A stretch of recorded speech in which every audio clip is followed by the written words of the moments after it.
오늘 우리에게 주시는 하나님의 말씀 요한복음 20장 11절에서 23절의 말씀입니다.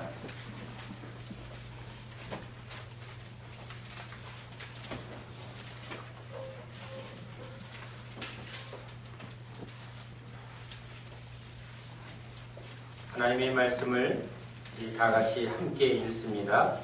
마리아는 무덤 밖에 서서 울고 있더니 울면서 구부려 무덤 안을 들여다보니 흰옷 입은 두 천사가 예수의 시체 누웠던 곳에 하나는 머리편에 하나는 발편에 앉았더라. 천사들이 이르되 여자여 어찌하여 우느냐. 이르되 사람들이 내 주님을 옮겨다가 어디 두었는지 내가 알지 못함이니이다. 이 말을 하고 뒤로 돌이켜 예수께서 서 계신 것을 보았으나 예수이신 줄은 알지 못하더라.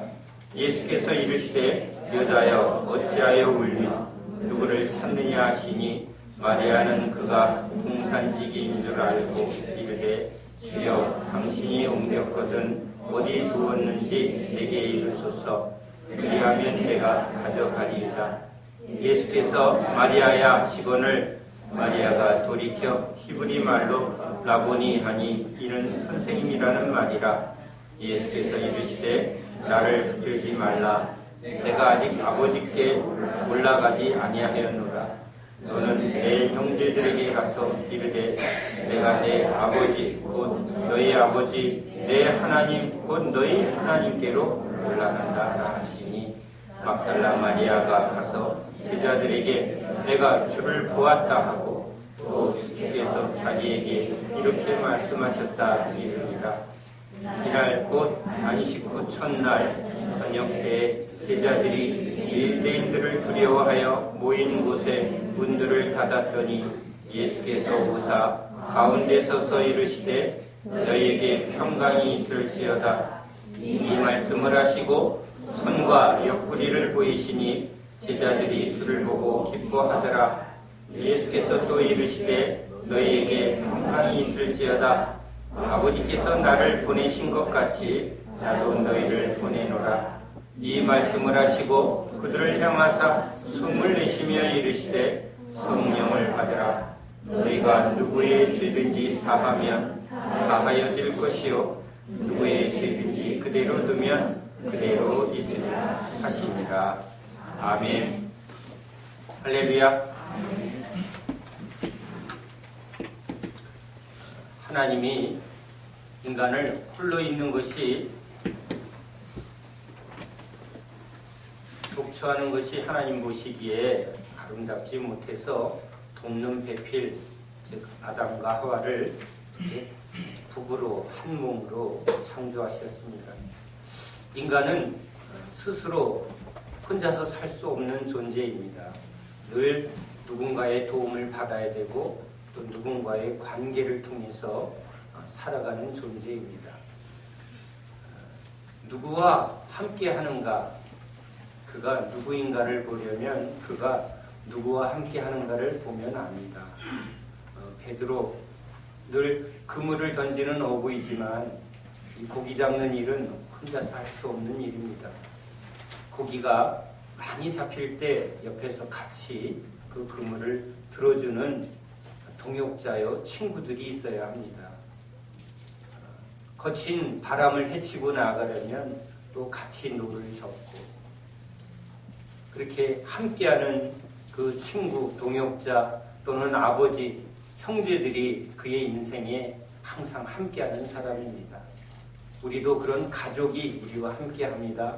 직장에서 또 함께 일하는 동료들이 지금 우리의 삶을 함께하고 있습니다.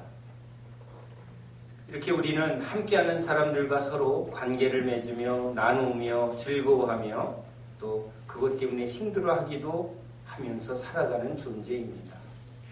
그러한 인생에 지금 여러분 예수님이 찾아오신 그 의미는 무엇일까요?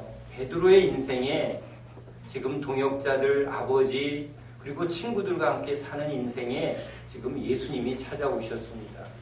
그리고 예수님을 따라갑니다. 이젠 예수님을 따라갈 때와 예수님을 만나기 이전의 삶은 너무나 다릅니다. 왜냐하면 예수님을 따르기 전에는 열심히 함께 이루고 함께 일하던 삶입니다. 그런데 예수님을 따라가면서 베드로가 겪은 것은 예수님이 하는 것을 봐야 합니다. 왜냐하면 예수님이 하는 사역은 사람이 하는 사역이 아닙니다. 병을 고치는 일 의사가 하지만 이 의사가 할 수 없는 병을 주님이 고치십니다. 소경의 눈을 뜨게 하고 안진뱅이를 일으킵니다. 그것은 의학으로 할 수 없는 일입니다. 중풍병자를 일으킵니다. 죄인의 죄를 사하십니다. 어떻게 문둥병을 깨끗게 합니까? 그런데 주님은 그것을 하십니다. 열심히 신학훈련을 한 랍비들이 성경 공부를 가르칩니다.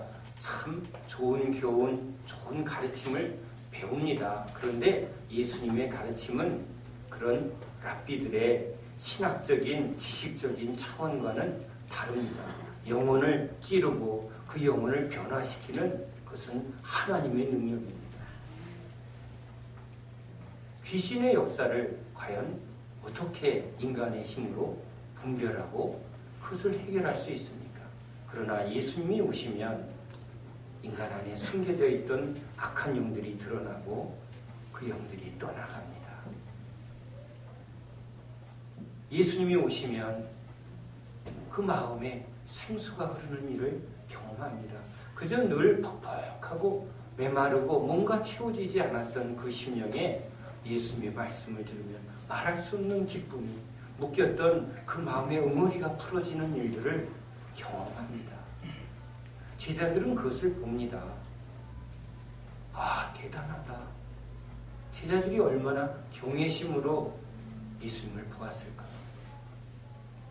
수많은 사람들이 굶주리며 모여 있습니다. 그 당시 한 끼를 먹었다고 합니다. 그러니 얼마나 배가 주렸겠습니까? 두 끼만 먹으면 행복한 시절입니다. 그런데 그 배고픔을 해결하려면 항상 돈을 계산해야 합니다. 저 광야에 모인 사람을 해결하려면 200데나리온이 필요한데 이렇게 빌립이 계산을 합니다.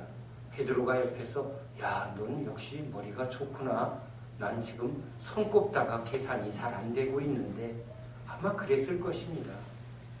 그런데 주님은 기도하십니다. 기도하면 우리 기도했죠. 왜? 하나님을 믿는 유대인들이 문제 있을 때마다 기도했습니다. 그런데 예수님의 기도는 틀립니다. 하늘이 열리고 하늘에서부터 진짜 떡이 내립니다. 예수님이 하시는 일을 보면서 제자들은 진짜 하나님이 함께 하시는구나.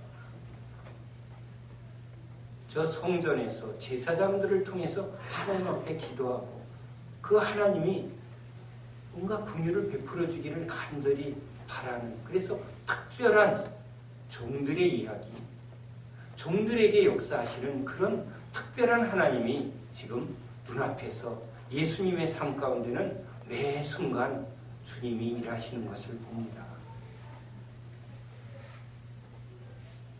제자들은 그것에 기뻐하고 놀라며 꿈을 꾸고 기대를 합니다. 이전에 자기가 살던 삶과는 너무 다른 차원의 삶. 물론 주님이 믿음이 없다고 계속 꾸지람합니다. 어찌하여 그렇게 믿지 못하느냐. 왜냐하면 몸에 밴 것이 계속 나오기 때문에 그렇습니다. 오병이어의 기적을 보았다면 이제 주님이 어떠한 분인가를 알고 얼른 또 칠병이어의 기적이 일어날 사건 속에 주님 하세요 하면 되는데 또 계산합니다. 우린 지금 또 먹을 게 없습니다. 자신을 보고 자신의 주머니를, 자신의 능력을 계산하는 그 본능은 항상 제자들의 문제입니다. 주님이 누구신가를 알게 하려고 주님은 많은 가르침을 했지만 제자들은 주님에 대해서 집중하기보다는 계속 자기한테 집중을 합니다. 자기 경험을 계속 활용하고 있는 것이죠. 나사로가 죽었습니다. 마리아와 마르다, 예수님이 얼마나 많은 기적을 베풀었는가를 분명히 알매도 불구하고 그들은 이렇게 고백합니다. 주님이 계셨더라면 나사로는 죽지 않았을 텐데. 왜? 주님이 계신 곳에는 늘 각세병자가 고쳐지는 것을 그들은 보았습니다. 그러나 죽은 사람을 살리는 그 능력을 그들은 들었고 보았음에도 익숙하게 자기의 그 생각 안에서 믿어지는 만큼만 믿는 그런 마리아와 마르다입니다. 주님이 나사로를 살렸습니다. 이것은 엄청난 사건입니다. 그것은 또 당신이 그렇게 무덤에서 나사로가 걸어 나오는 것처럼 당신도 그렇게 부활할 것에 대한 예표이지만 제자들은 그것을 자기 믿음으로 적용하지 못하고 있습니다. 그 모든 것을 가르침을 받고 보았던 제자들, 그러나 제자들은 예수님이 십자가에 죽으시고 무덤에 들어가자 자기가 경험한 그 생각, 자기가 아는 그 자기의 삶을 항상 적용합니다. 왜? 늘 누군가 죽으면 장례를 치르고 슬퍼했습니다. 이젠 다시는 못 보는구나. 얼굴을 만지면서 우는 이별의 아픔에 울고 주저앉아서 그 슬픔을 주체 못하는 그 장례의 삶, 그것이 베드로와 모든 제자들이 수없이 겪었던 삶이었습니다. 그러기에 또 그 놀라웠던 삶의 기억은 이제 끝나고 이제 주님은 떠나셨구나. 그들은 슬퍼하고 낭망합니다. 그리고 무덤을 지금 들여다보는 이 막달라 마리아처럼 제자들의 마음은 그 무덤을 바라보며 슬픔을 주체를 못하고 있습니다. 우리도 장례를 치르고 이제 다시는 볼 수 없는 그런 고인을 생각하며 허탈하게 돌아가는 그런 삶을 우리가 얼마나 많이 경험합니까? 그러니까 또 우리는 그것을 당연하게 여기죠. 예수님이 행하신 것은 아직 우리 삶의 중심에 들어오지 못하고 있습니다. 그 믿음이 아직 우리 안에 자라나고 있지 못합니다. 그러한 제자들에게 지금 주님은 말씀대로 부활하셨습니다. 제자들은 이 부활의 주님을 보고 나서야 주님의 말씀이 참으로 옳구나 라는 것을 믿게 됩니다. 부활의 주님을 보기 전과 보고 난 후에 그들 안에 놀라운 변화가 일어납니다. 믿음의 변화죠. 주님의 말씀은 하나님이 옳다 하신 것처럼 저희 유대인들이 지도자들이 예수님을 이단이다, 틀렸다 하고 못을 박았지만 하나님이 예수님이 옳다, 예수님이 하신 모든 말씀이 옳고 또한 예수님이 옳다라는 걸 하나님이 인정해 준 사건이죠. 예수님의 죽으심은 우리를 위한 하나님의 사랑이요, 우리를 향한 대속의 피였습니다. 주님이 그것을 말씀하셨습니다. 그 말이 진리구나 하고 하나님이 예수님의 부활을 통해서 제자들에게 심어줍니다. 예수님이 약속한 모든 말씀은 하나님이 옳다 인정해 주십니다. 이제 그 말씀은 무조건 믿습니다.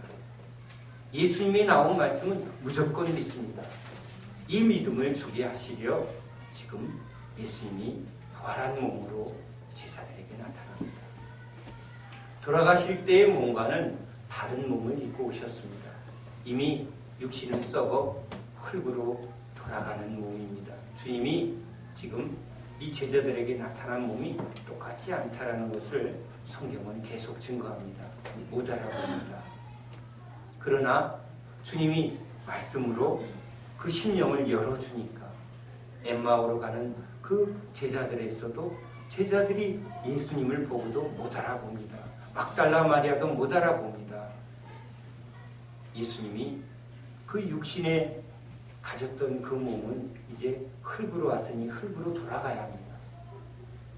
그리고 이제 주님은 부활의 영광의 몸을 지금 입으셨습니다.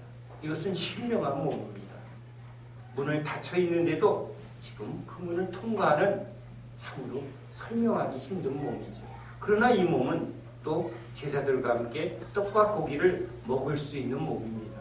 그러니 이거는 인간이 생각하는 몸이 아니라는 것을 성경이 얘기하죠. 즉 우리가 나중에 저 하늘에 올라가면 주님이 주실 그러한 특별하고 신령한 몸이라는 것을 우리에게 약속해 주십니다. 이 부활한 주님이 이제 제자들에게 다시 한번 믿음을 새롭게 해주십니다. 승천하셔서 이제 다시 보혜사 성령을 보내기까지 40일 동안 제자들에게 다시 한번 믿음의 말씀의 하나님 나라의 뜻을 다시 한번 새겨줍니다. 왜냐하면 그 당시는 제자들이 따르면서도 자기가 믿고 싶은 예수님을 계속 자기가 듣고 싶은 말만 들었습니다. 이젠 주님의 말씀이 모두 옳다는 것을 하나님이 부활로 인정하셨기에 제자들도 이제는 믿음으로 주님의 모든 말씀을 전폭적으로 받아들입니다. 이 말씀을 들음으로 믿음이 들어옵니다. 우리는 봐야 믿겠습니다. 즉, 이 도마처럼 나는 주님의 그 못자국을 만져봐야 믿겠습니다. 지금도 우리도 그러한 마음이 있습니다. 나도 좀 믿음을 경험했으면, 나도 진짜 부활의 주님을 만난다면 난 믿겠다.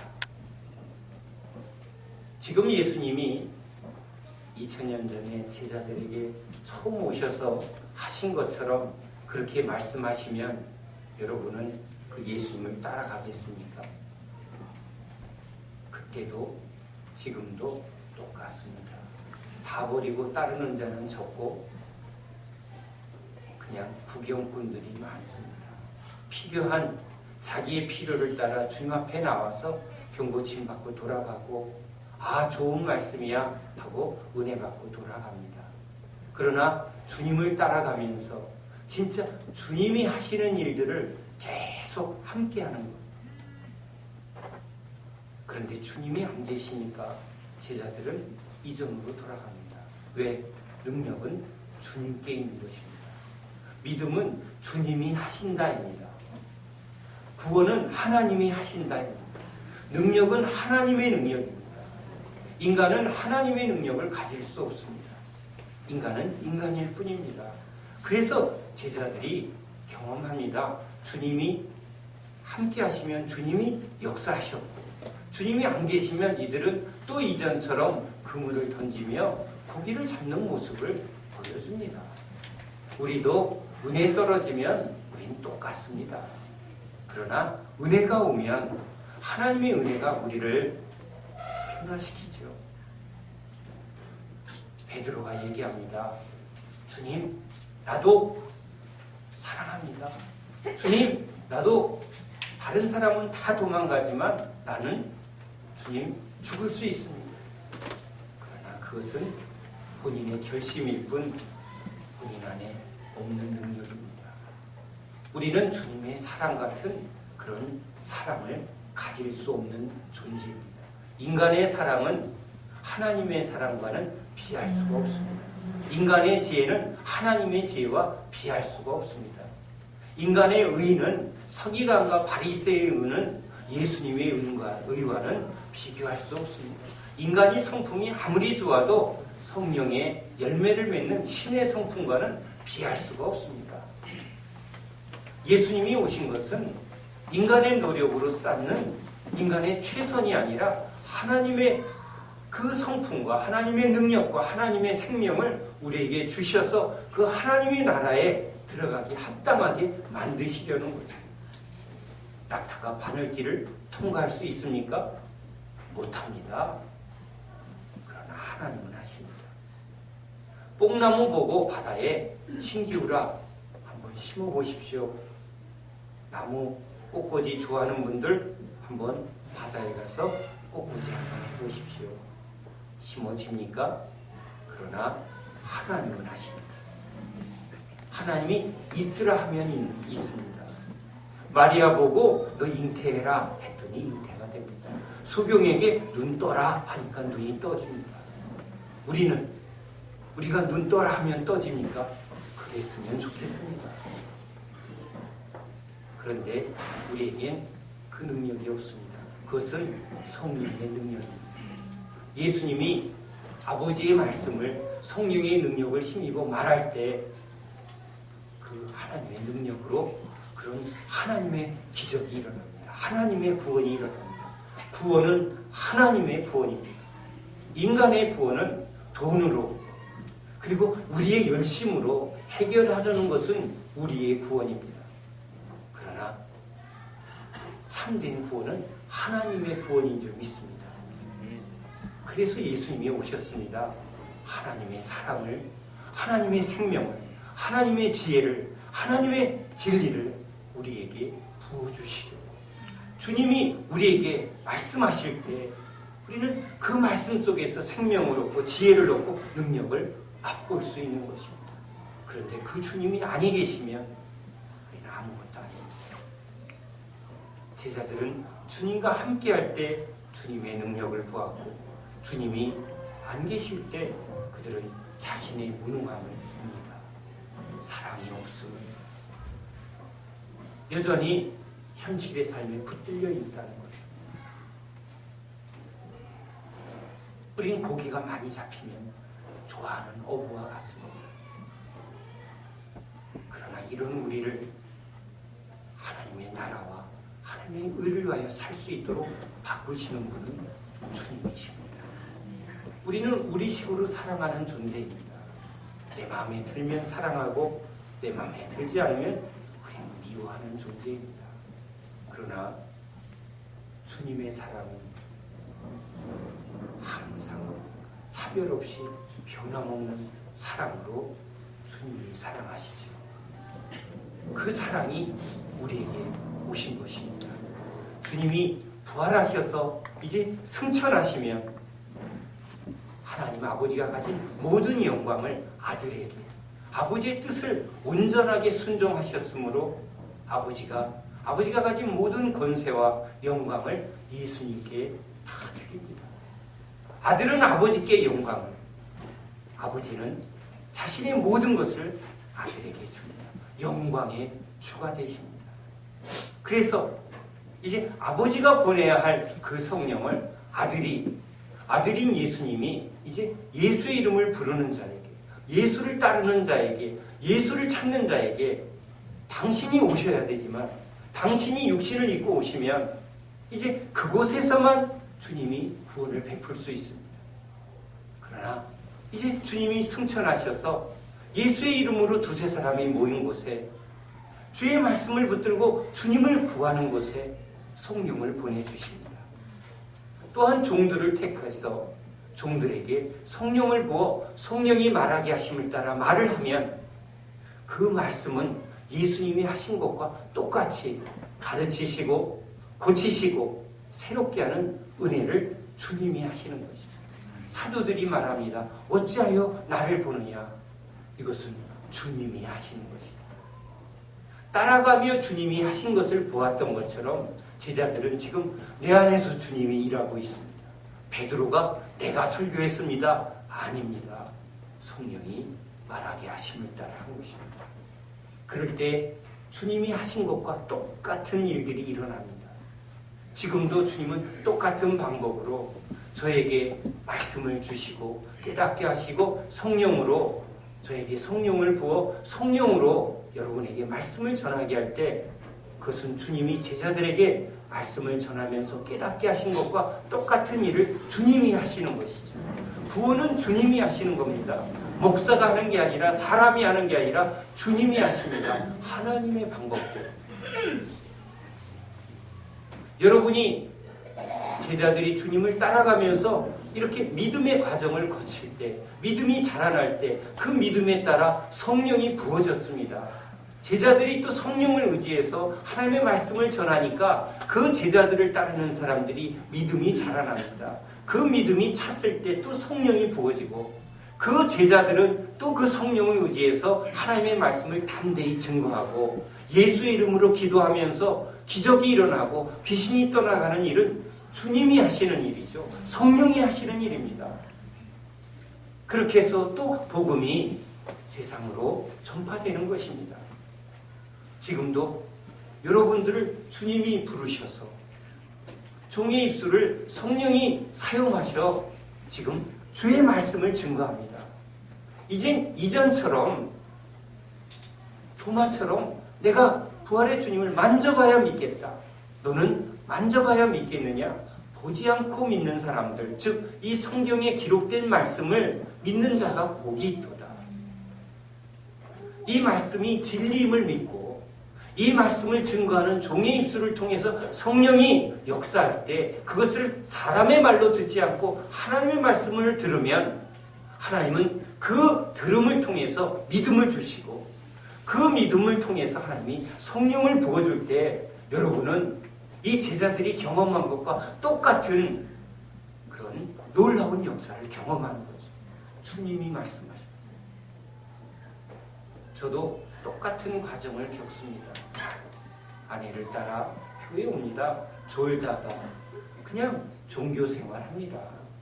교회 댕겼습니다.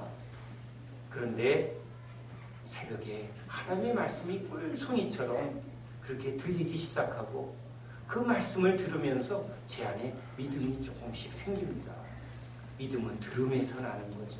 성경 공부도 하고 이제 믿음의 앞선 형제들을 따라가기도 하면서 믿음에서 믿음으로 조금씩 그러다가 하나님의 말씀이 이제 내 안에서 이게 나에게 하시는 말씀이구나. 목사님의 설교가 저게 하나님이 나한테 하시는 말씀이구나. 성경을 볼 때도 전에는 이게 졸린 책이었는데 이 말씀이 나에게 살아 운동력이 있는 나에게 말씀하시는 그런 은혜의 말씀인 것을 하나하나 깨닫는 과정이 있은 후에 주님이 저에게 성령을 부어 이제 말씀을 능력 있게 전하고 예수 이름으로 기도할 때 병이 고쳐지고 귀신이 떠나는 역사는 이건 성령 하나님이 하신 일이지요. 선교지에 제가 나가서 복음을 증거하는 일도 제가 하는 게 아니라 주님이 하시는 일입니다. 그래서 제가 기도합니다. 주님이 하셔야 합니다. 그러면 주님이 하십니다. 믿음은 주님이 하시는 것을 믿는 것입니다. 내가 얼마나 열심히 했는데 내가 박사인데 이게 능력이 아니라 주님이 하시는 것을 믿는 것입니다.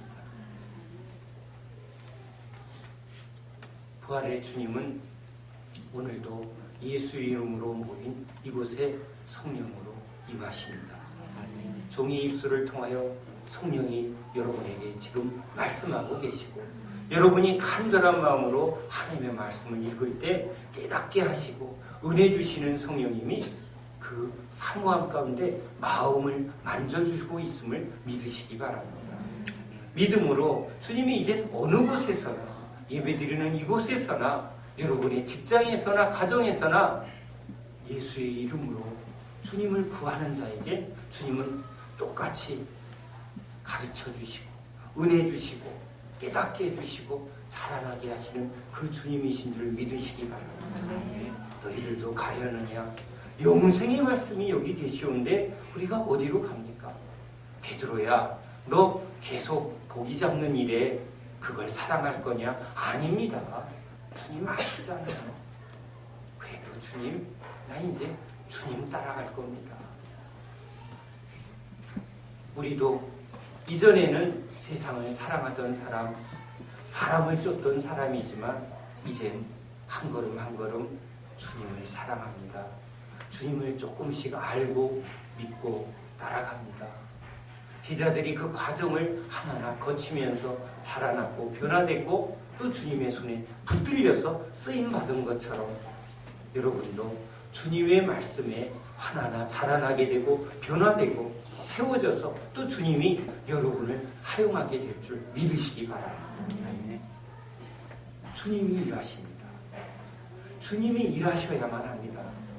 세상 일은 어떻게 보면 사람들이 합니다. 그러나 구원의 일은 하나님이 하셔야만 되죠. 구원은 전적인 하나님의 능력입니다.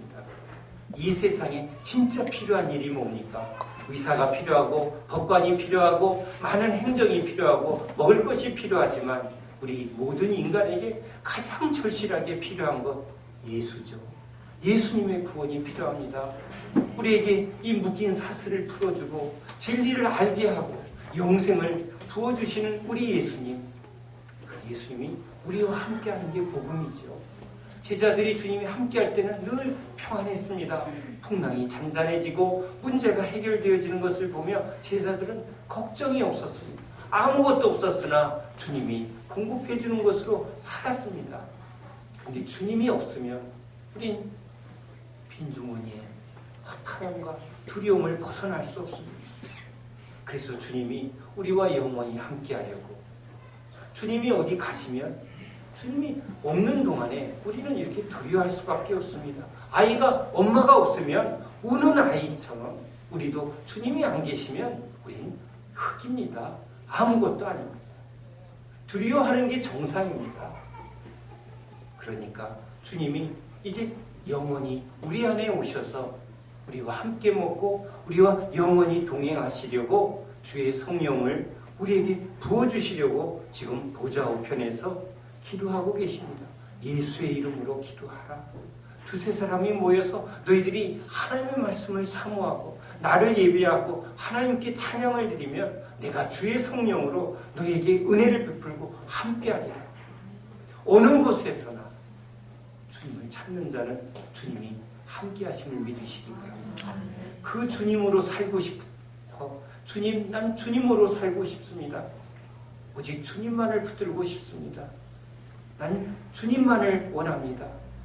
그러면 주님은 나도 널 원한다 하고 성령으로 우리 안에 오시고 주님이 우리를 통해서 주님 하세요 라고 주님께 기도하면 주님이 우리 입술을 통해서 예수의 복음을 증거하고 우리의 입술을 통해서 우리의 손을 통해서 기도하게 하시고 복음 전하게 하시고 섬기게 하시고 발 닦게 하시고 그렇게 주님이 일하심으로 우리에게 행하신 그 놀라운 은혜를 저 죽어가는 세상 속에 주님이 우리와 함께 긍휼하십니다. 우리는 부활의 증인이며 부활의 지금 삶을 살아가는 자들입니다. 주님은 우리와 함께 하십니다. 지금 우리와 함께 하십니다. 공기가 늘 우리의 호흡인 것처럼 주님은 우리의 호흡이시고 우리의 생명이시고 우리의 능력이심을 믿으시기 바랍니다. 예수의 이름으로 살아가는 저와 여러분 되시기 바랍니다. 금과 은이 아니라 예수의 이름, 그것이 우리에게 참 능력임을 믿으시기 바랍니다.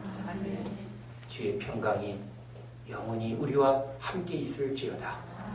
기도합니다. 하나님 감사합니다.